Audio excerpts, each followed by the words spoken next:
買大灣區千祈唔好只係睇價格啦，地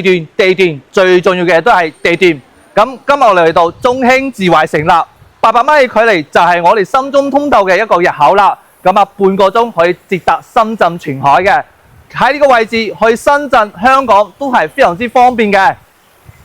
今日我嚟到馬鞍島嘅中興智慧城啦，踏入個園區，我真係俾成個園林驚豔到。小區打造咗大面積嘅中央園林景觀，綠化率超充足，別墅景觀搭配得錯落有致，加上樓與樓嘅之間嘅間隔非常之開闊，每一戶嘅採光通風都唔會受到遮擋，一上3步即刻可以擁有靜謐嘅空間。想揾一個又近深圳又近香港嘅地方，咁呢個單位係絕對啱你噶啦。個園有3房到5房任你選擇。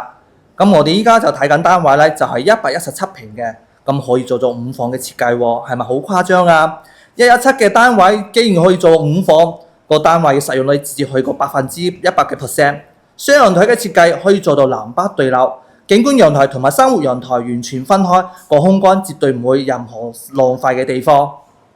屋苑樓下就有大型嘅商業配套啦，有埋24個鐘嘅健身房，仲有埋麥當勞，有洲際旗下嘅餐廳，仲有埋 coffee shop。